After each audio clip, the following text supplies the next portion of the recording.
didn't really have a lot of places for you to go, you know what I mean? So we're having to wait. Right. Say, okay, guys, we're not going to put you in the service today. You're in, but come back. We'll give you 30 days. You report back here right after the first of the year, January 2nd, 3rd of 1942. So then we end up at Fort Logan. This is where we're inducted into the service and loaded on a train and shipped to Camp Wallace in Texas. This is, we took a basic training there for 8 weeks. Regular basic training, didn't know exactly what you were going to end up in at that time. It might have been the infantry, it could have been an armored unit, it could have been chemical maintenance, whatever, but they then shipped us from there to Fort Bliss in Texas and took some special training north of Fort Bliss up to White Sands. This is where they were developing the bomb later, but at that time it wasn't. It was a training area. Yeah, training area for anti-aircraft. So we had the 40 millimeters and we had the 105s, and they would fly the planes with the target on them, and we'd learn how to shoot, not at the plane, but the target that they were dragging. And so we spend probably 7 or 8 months in Fort Bliss, and then at that time they shipped us to Camp Rucker in Alabama. And we went through some really tough training there, and it was all about anti-aircraft weapons and guarding the harbors and the airfields and whatnot overseas, and didn't know at that time the German Air Force was tough. They were bombing hell out of Britain, and they were hitting all the places pretty well.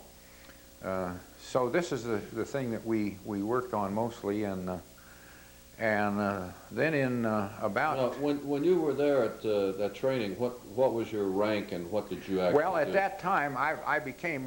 They were developing units pretty fast, and if you did anything at all and wanted a promotion and wanted to work for it, well, then you'd apply to another unit for specialized things, see? So I was in one unit at Fort Bliss, and they formed a new unit. They called it the 442nd Anti-Aircraft Artillery.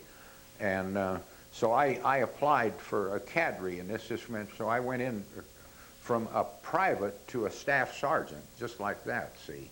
Yeah, so you were a leader. Yeah, I was a leader. I was a platoon leader at that time. And how many men were under you? Under me, at that time, I had about 15 to 20 men in one platoon, Right, see? okay. Okay, and that was one or like 2 gun positions, mostly 1 gun position. In the infantry, they had platoons, and they had, I don't remember just what they had, but in our outfit, it was like you were in charge of 1 gun position, and this 1 gun position was the ammo loaders and the firers and the guys that had the range finders and the whole bit. So we worked hard on this, and about March of 1943, they said, probably we'll be going overseas. They weren't sure whether we were going to the Pacific or to Europe or where. Those of us that had been in the service 15 months or longer could apply for a furlough to get to come home. I applied, and with my rank and what I had going for me, why I did get to come home. So we catch a train from Birmingham, Alabama, and had about 10 days, and it took 3 days to get home and 3 days to get back. And, yeah, right. and went to Chicago and changed trains and ended up in Sterling and hitchhiked a ride home. And my mother didn't know I was coming home. She was a widow at the time, and had a couple of brothers at home, though, taking care of the farm. And so we spent 4 days, went back, and as soon as we got back to Camp Rucker, why, they loaded us up on a convoy and went to Camp Stewart, Georgia. At that time, I'm still a staff sergeant in charge of a gun position. And from there, we knew we were going overseas. They told us to put everything together and didn't know exactly where. We got on a troop train and went to Norfolk, Virginia, and loaded up on a couple ships. And where are we going? Nobody knows. They're not going to tell you. We're going to England. They said, you're going to go to England. Well, we didn't really know. And so it took us 14 days to cross the Atlantic. Right. Because at that time, the German subs were really active, and you had to zigzag all around the ocean. You know, you went south, you went north. In fact, we were attacked. When we went through the Straits of Gibraltar, then we knew we're going to Africa, because we knew then that we didn't know until we went through the Straits of Gibraltar. By the way, the Straits of Gibraltar, you've probably been there, Doc, anyhow, they're pretty close, you know. Right, that's a small yeah, small and opening. when we went through the Straits, they said that's the Rock of Gibraltar there and whatnot. And shortly after we got through there, we were attacked by some German planes, because it was pretty close quarters, you see, from the French border to... And nobody was hurt. They dropped some bombs on us, missed us completely, and shook a couple of ships. But we had some good support. We had some naval flyers. We had a carrier with us with some Navy planes, and they gave us some pretty good support there. So we landed then in Mers el Kabir, North Africa. That's right near Oran. Okay? And we had, this was quite a big harbor, and there was a lot of troop transports coming in there, getting set for the invasion of Italy. Okay. See, so this was So where was Romell's North African campaign at this time? At that time, yeah, it was in the desert. It was in. It was still going. Oh yes, definitely. Yeah, yeah, and then we were there at Oran for a while and was guarding the harbor, and there was some German planes coming and going. Never did much damage, because, you know, you were in a position to really take after them with the anti-aircraft weapons, so you'd hear them coming. That's what you did. Yeah, that's what we were doing there. At that time, then, I was transferred from this unit and went to what they call a headquarters company in charge of a supply unit. See, this is what we took care of, the ammo and supplies for all the companies in our battalion. In the battalion, there was 5 companies, A, headquarters, and A, B, C, and D. And in each company, there was about 200 men, you see. Okay. And each one of those companies had so many gun positions to take care of. So this was, then we'll go back to the summary. This was just in the spring of 1943. In the summer of 43 was, we had an air base around 75 to 80 miles into the Sahara Desert from Oran. There was a British air base that was being bombed by the German planes. The British just didn't have enough aircraft, anti-aircraft, to protect it, so they assigned some of our units over there to protect this. Well, this was hot. Believe me, it was hot, 120 to 25 degrees during the day. Wow, is that right? And we were more concerned about keeping the gun barrels cool than we were the people, because those gun barrels, you know, could warp on you. Sure. But it wasn't, after you got used to it, wasn't bad. Sad part of it was you had about 4 hours of darkness. I mean, you know, we're not too far from the equator there, and we had, it would get dark at 11 o'clock and get light again at 3, and the temperature would drop like 40, 45 degrees in that time. Yeah. But the main problem we had there was to keep our guys drinking water. We had to get water in them. The water was hotter than hell. You had those big bags hanging, you know what I mean? But, and we had more problems with dehydration and people going down, you know what I mean, than we did. But finally, you'd stand there with the water bag and, hey, say, buddy, you're not going to get to eat unless you drink some water, you know what I mean? Is that right? No, you had to do that with them, you know. And Chuck it down. the water was just hotter than hell. So they'd have heat stroke and stuff oh, like yeah, that. yeah, and salt pills. We'd make them take salt pills along with these things. So, so this went on until about the early part of 1944. In the meantime, Sicily had been taken over, and the invasion in Italy at Salerno. took place, and so we moved out and went from Oran to Algiers in North Africa and set up there for a little while, and at that time they decided that they would disband the unit, ship us over to Italy, and form what they called a chemical mortar unit. This is, at that time, was something new that the Army came out with. It was a 4.2 mortar. We used high explosives and we used white phosphorus. And this was in direct support of the infantry. Yeah, so you're right there. You're right there. You were pulled back. Oh, maybe, you know, if there was something to be taken, you'd have to go in and kind of soften up before the infantry went in. Right. See, and the Army always used this white phosphorus thing as a smoke cover, but it was treacherous. I mean, you'd get burned. It was a little right. Oh, and it was treacherous stuff. We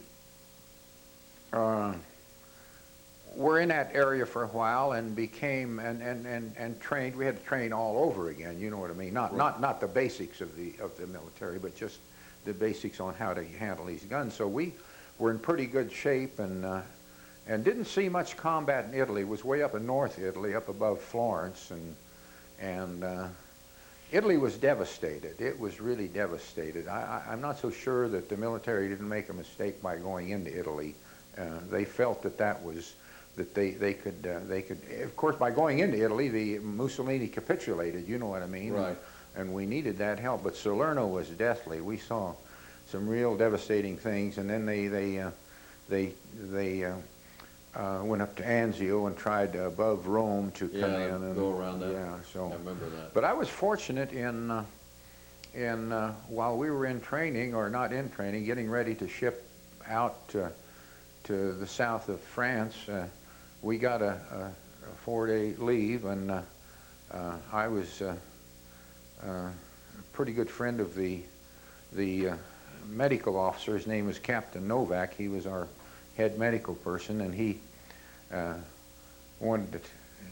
asked, and he was a good Catholic, by the way, and he needed to get to Rome to see the Pope. He'll never get to Rome that close. Right. So, Yeah, so he goes to the colonel, and he said, we need a 3-day pass or something. He said, well, we'll give you a Jeep, but you got to take a driver with you, see?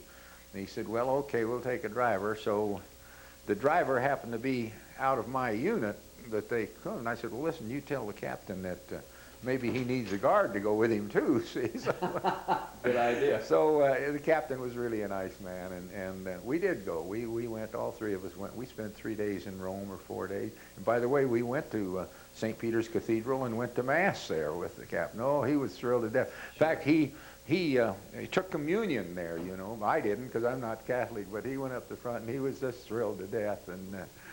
And so shortly after that, then, of course, we shipped out to France. Was that church and stuff, that was all intact during the war? Very much so. Yeah, Rome was untouched. Yeah. Rome was untouched. Okay. They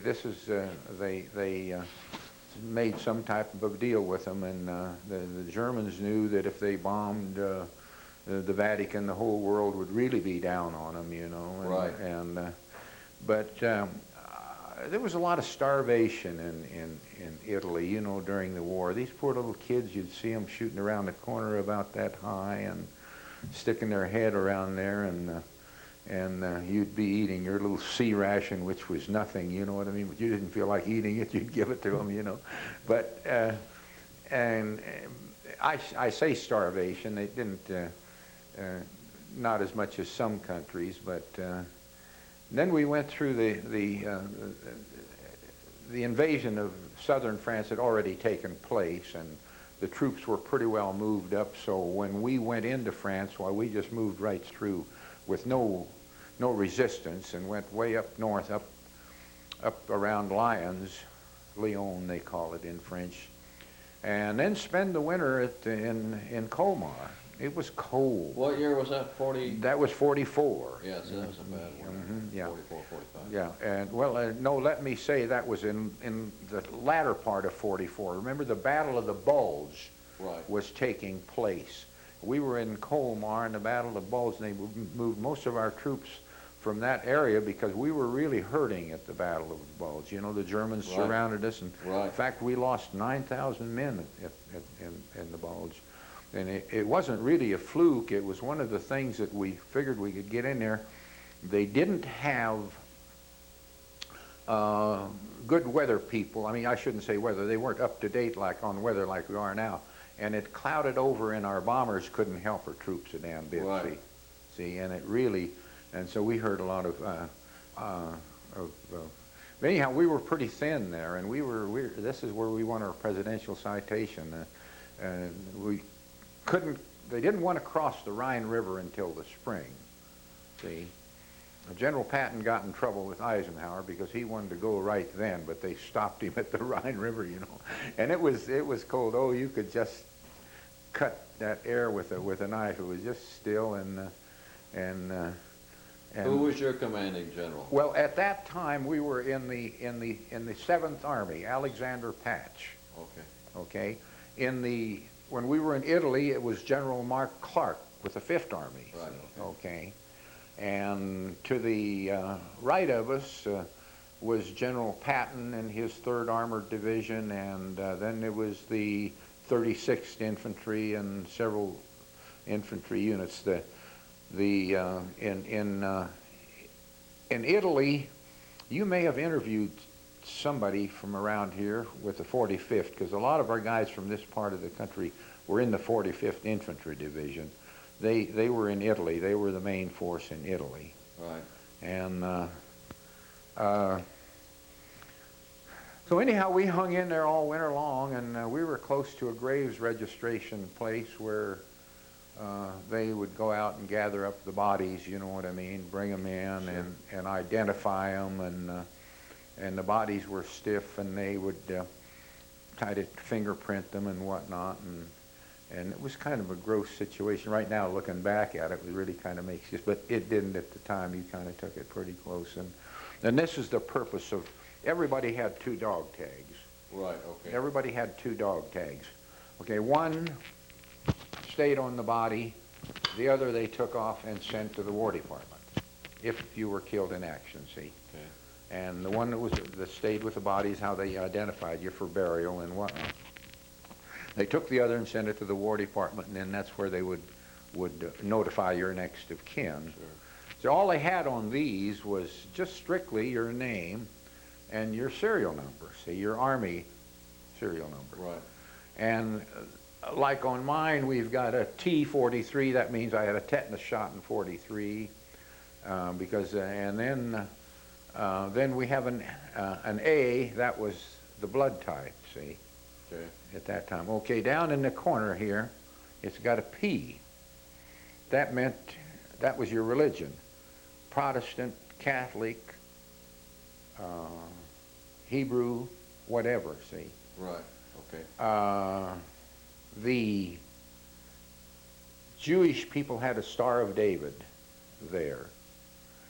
That was wrong, because it wasn't wrong as far as we were concerned, our people were concerned, but whenever the Germans captured a soldier, American or whatnot, they would check those tags. And if you had a Star of David, this kid was never heard of again. Is that right? That's a fact. They just killed him, huh? Uh-huh. You can ask, and I can verify that. I don't know if you interviewed Joe Cocarola or not. Joe was Right. he was a prisoner of war. Yeah. And that was, and like my captain, I had my immediate commander, his name was Captain Bob Hardy. He was a school principal out of Matawan, New Jersey. What a fine gentleman he was, and a good officer. We were close to the German lines, and at that time stories were coming out about the Holocaust and, you know, how they were mistreating I think our intelligence people knew what was going on. They didn't know it was going on that bad, you know what I mean? Right. See, and he was always kidding me. He said, Korrey, don't you get yourself captured. He said, those people don't like Jews. And he said, you look awful Jewish to me. So, He laid it on you a little bit, huh? So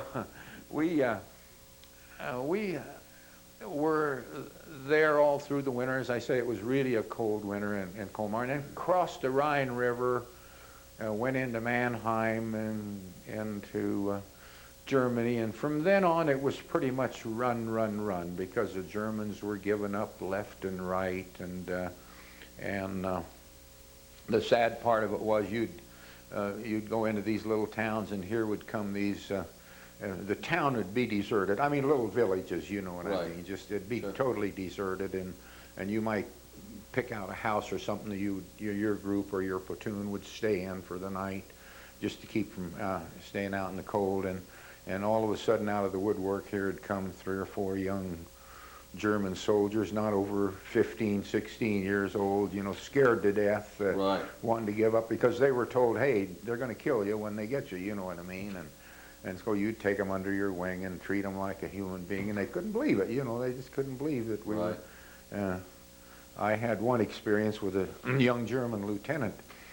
we were in, towards the end of the war, I think this was probably about the 1st of April, war in Germany ended the front part of May. We captured about 6 German soldiers. They had their officer with them. They were reluctant to give up, yet they, you know, didn't put up a fight. They were in the area. So they threw all their weapons down, and we had a guy with us that spoke pretty good German. He was a good interpreter.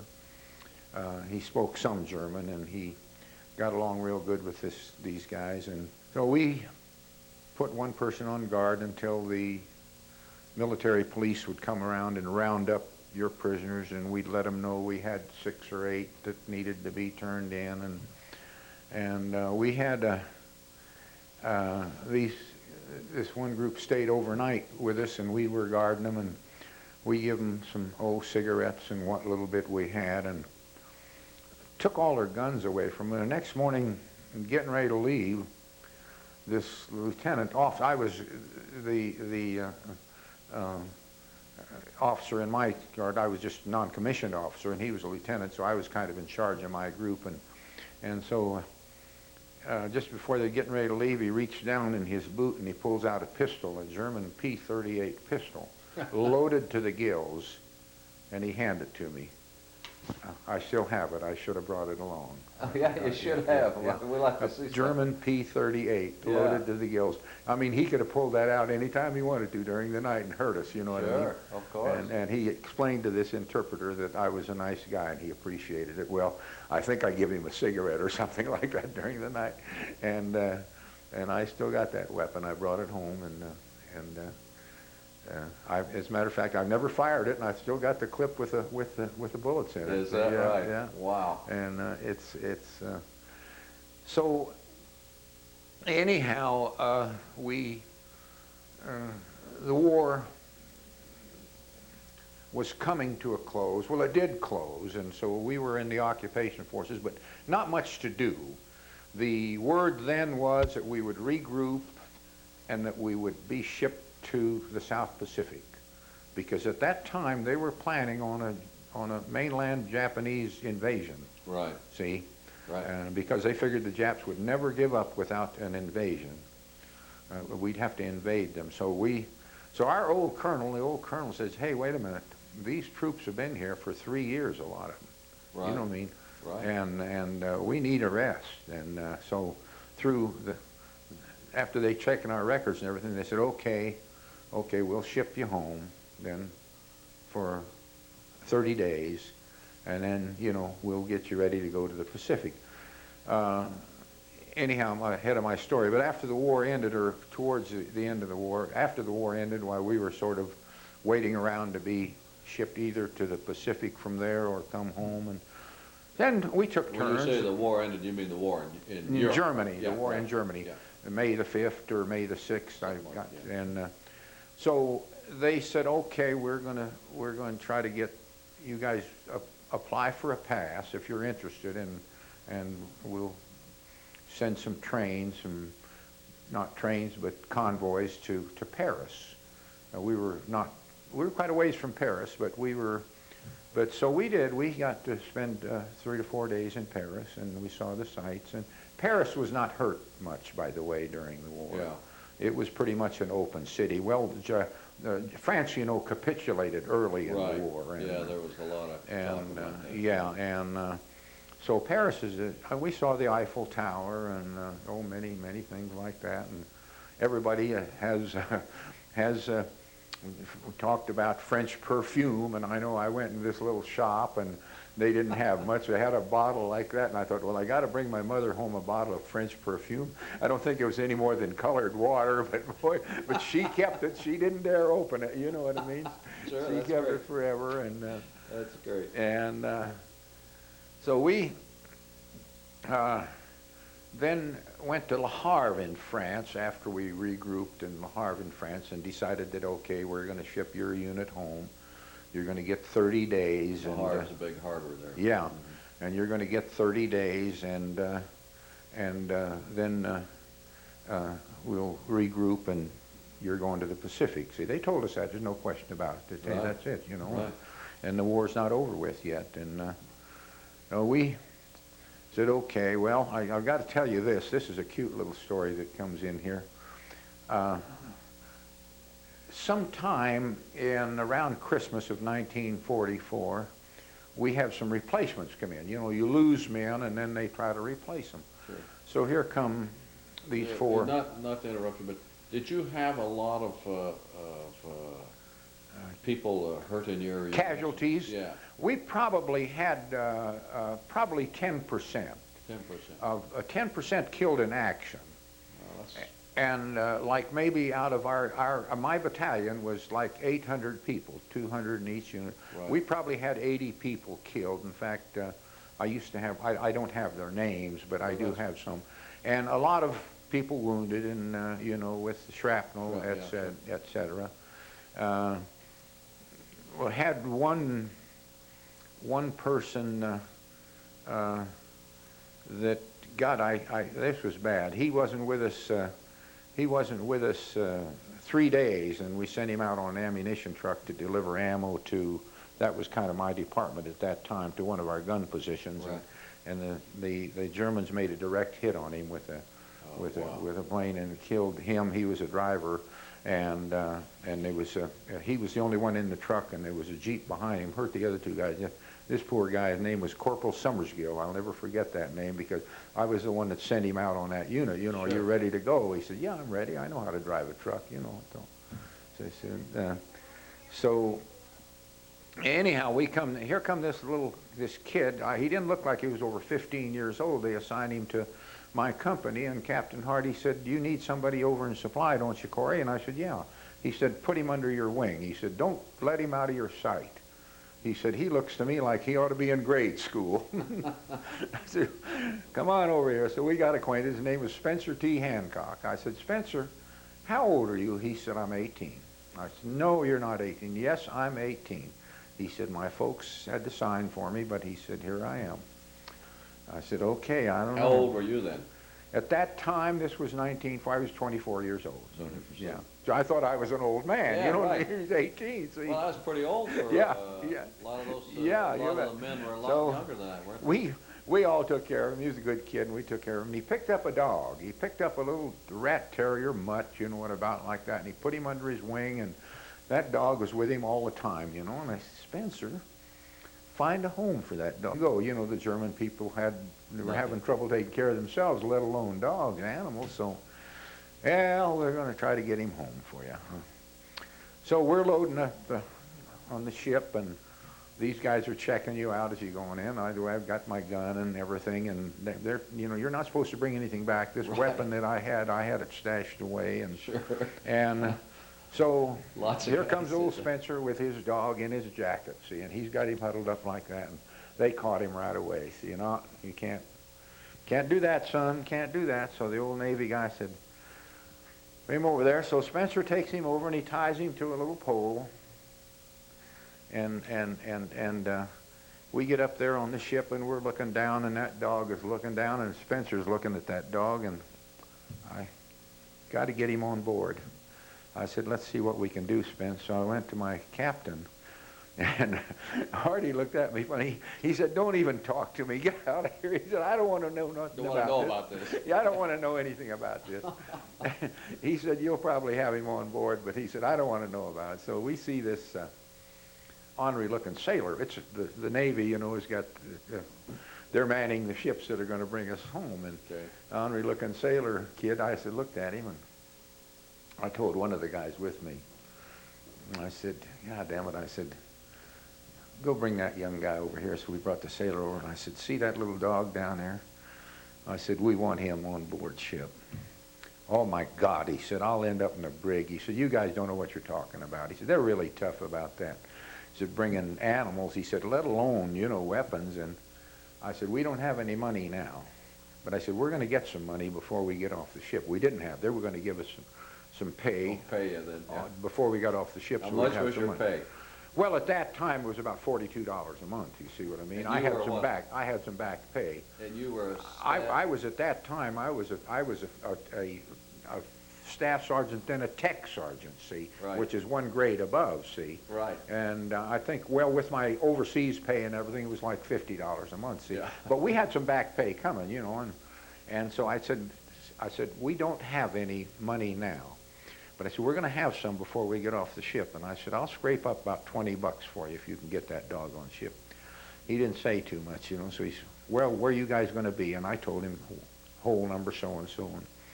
And about the middle of the night here, he come flying down there, and he threw that dog on my cotton. He said, "Here's your dog. Get the hell out of here." And boy, he took off. I said, "Spencer, we got your dog." See? But I said, "Boy, you keep him now. You keep him down here and keep him covered and keep cleaned up after him." And so we sure enough got paid, and we took a little collection. All of us put in $1 here and there. We give the guy his $20 a sailor. And you know what? After we were out to sea for a while, we got brave. We took the ship up on dock and everything else, and nobody said a damn word about it. On the deck. On the deck and everything, yeah. Yeah, nobody said, you know, the officers got a kick out of it. Yeah. Got off in Boston, Boston Harbor, and marched How down many through. men on the ship? Well, Did you at that, probably around 4,000 on this particular 4,000. unit. Yeah, this God, was you believe big, that. yeah. Like you were cramped, you know what I mean, really sure. cramped, you know, Oh, on top. sure. But it was really a pleasure because the food was pretty good, you know what I mean. We hadn't used to that kind of thing. And the food was pretty good, and then they had some stuff on the ship that we hadn't had before, like shaving lotion and just candy bars and things like that we hadn't saw for quite a while. And so we got off the ship, and there old Spencer T. walked right alongside of me, and he's got his little dog Spot leading him, and the bands are playing, and the girls are coming out and giving you a big hug, and old Spencer was more concerned about his dog. The hell with the girls. And then we went to Camp Patrick Henry up in Massachusetts, not too far from Boston. And the kid called his folks. They were from Richmond, Virginia. And they came up and got him and the puppy, and that was kind of neat. But then we reported, then came home and spent about 30 days. And while I was home, had to report back to Camp Chaffee in Arkansas to regroup to go to the Pacific. See? Right. Okay. Went to Denver, and there was 4 or 5 guys from this area. We all met at Fort Logan, and there was a couple guys one guy from Greeley and a couple from down south, and we were to catch this train and go to Camp Chaffee. So on the way in Kansas City, we had a layover, and that's when we heard the first atomic bomb was dropped on Hiroshima, wasn't it? Right, Hiroshima. Okay, Hiroshima. And then we weren't sure what was going to happen. By the time we got to camp, they thought that the Japanese were going to capitulate, and which they did shortly after that. Right. And so we stayed there for a while and did some things, and you know, kept in training. They give you the option of whether you wanted to stay in the military, and it was kind of a cool deal down there, and we did what we wanted to do. We still went through the military tactics, you know what I mean? You just didn't give up everything. And but that was in 1945. I served 3 years and 10 months, and 2.5 years of that was overseas. I was in Africa, in Italy, in France, and in Germany. And the war ended when we were in Germany. And so I had my taste of foreign duty. Right. And some of it was pretty devastating at times. It wasn't like being on the front line. The people, you know, like the invasions were bad when they're sitting there waiting for you and they're just picking you off like ducks. Fortunately, we never had to go in on any original ones. We were backup. So usually they had already taken they'd already pretty well got a foothold before we went in to support them. You see what I mean? But we saw a lot of war is hell. There's a lot of dead bodies around, and you know, you can't. It's just such a terrible thing to think that in World War II, I'd had some statistics on that. I think we lost, well, you know, there's about 500,000 men, 258,000 dead. I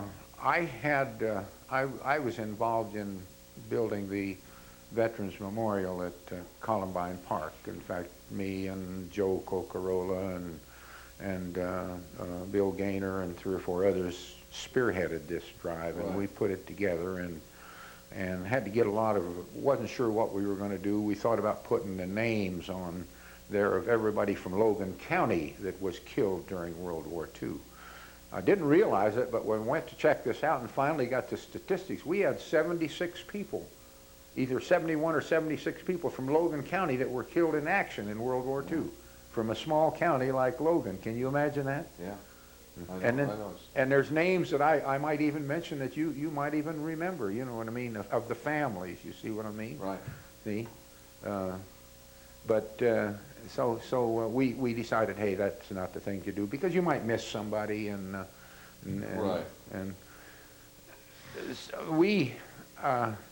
but it changes your life. Yeah, it changes your life.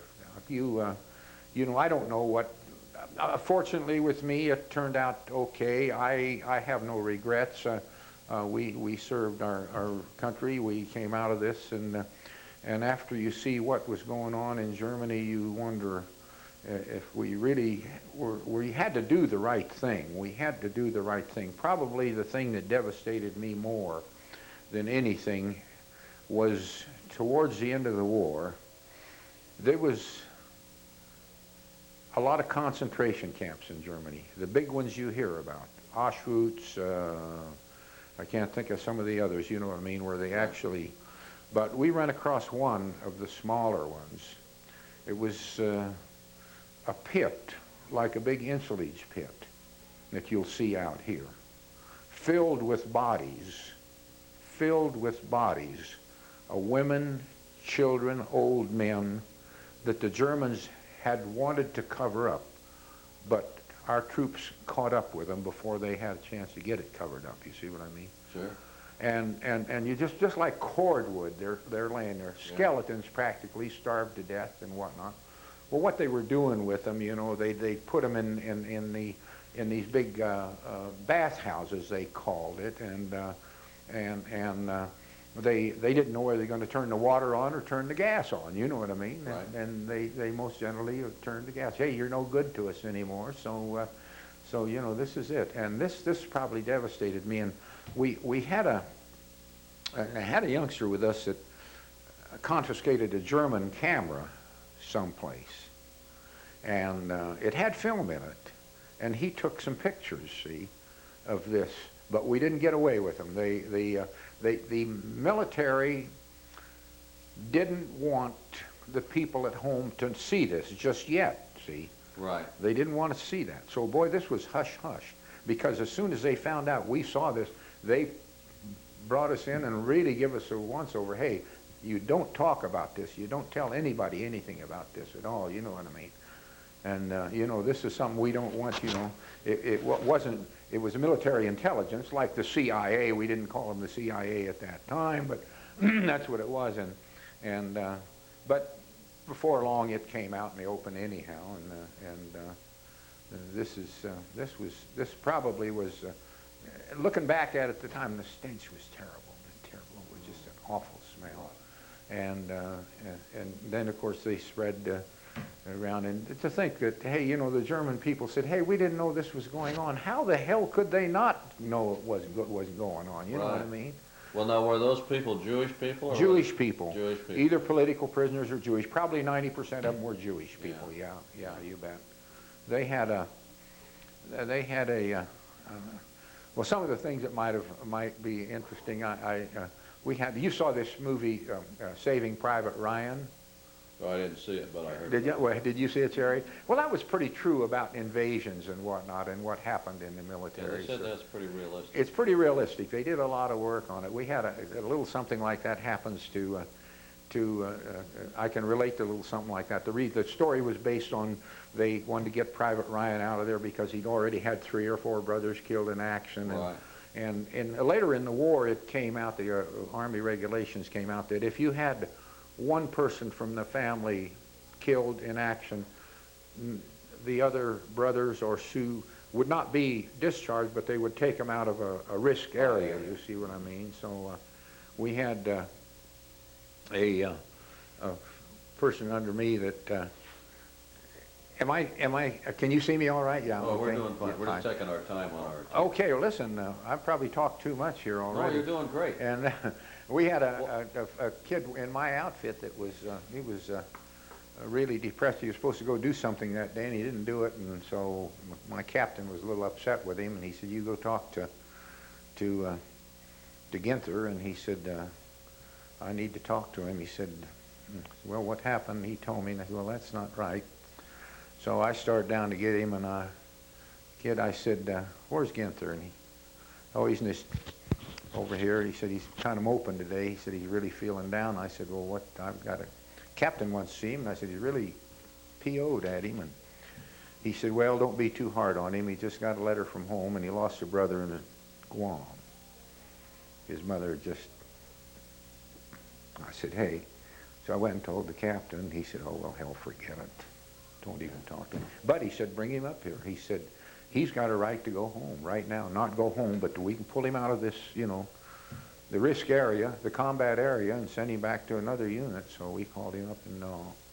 He said, please, I don't want to go. He said, I can't leave you guys now. He said, I want to finish the war with you. That's one thing that really we notice about everybody that talks. Mm-hmm. There's a hell of a lot of bonding. Mm-hmm. Yeah. Mm-hmm.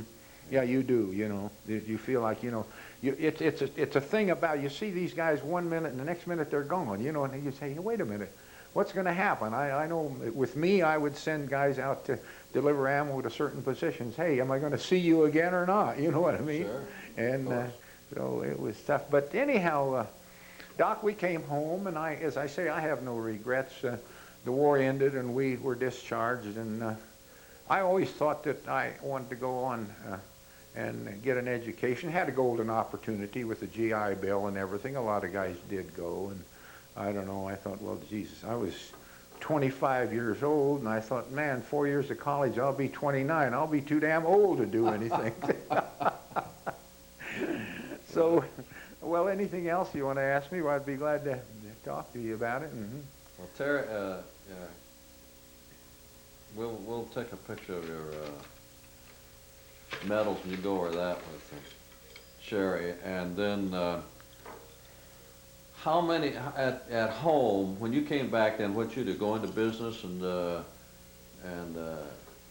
you know, I know you had a store. Well, I did. Well, I went back. I was working on the railroad when we went, and they kept your seniority. They said, hey, you know, you come back, you got your job back. So that was a Burlington Northern, and I was a fireman.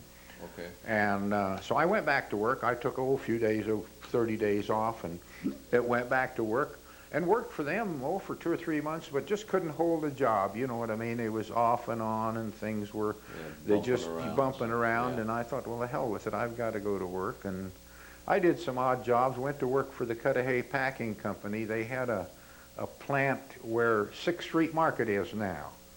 They had a poultry plant there. Do you remember that? No. Yeah, and we dressed turkeys and poultry for about 5 or 6 years there, and bought eggs and cream, and I worked for them until The ice plant was right. Yeah, right part of the ice. Okay, And I closed, and I worked for them, and then they closed down, and they offered me a job down in Forest, Mississippi. So they offered to pay my way to go down there. I'd deliver a car to Omaha, and I got on a train, went down, checked that plant over, and I don't know, I just got out of there, and I come home and I called the boss in Omaha, and I said, I don't think I lost anything in Forest, Mississippi. I think I'll just hang out here. Hang out here. So then that's when I did go into business. That's when we bought the old Silver Dollar and had the restaurant and bar for many years. Right. And my dad used to give me the devil for going out to Silver Dollar and shooting pool.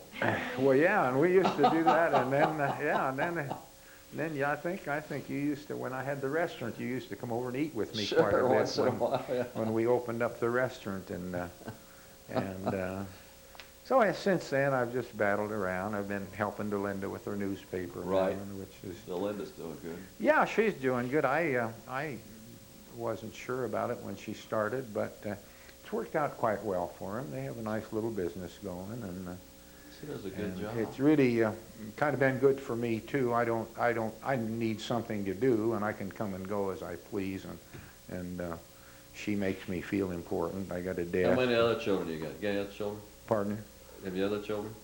Yeah, yeah, I have one son, Doc. He's in San Diego. He's an attorney.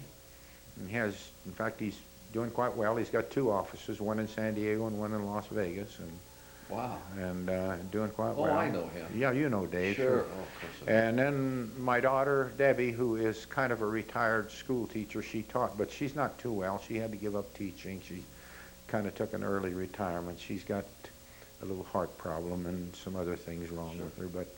And then, of course, Delinda, and my youngest one is Darla. You may remember Darla. She's married and lives in Los Angeles, and David lives in San Diego, but he travels back and Yeah, I forth. know Dave. All 4 of them went through college.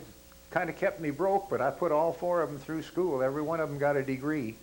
David and Darla, both from the University of Colorado. David, the University of Colorado Law School, and then he got his degree at the School of Mines.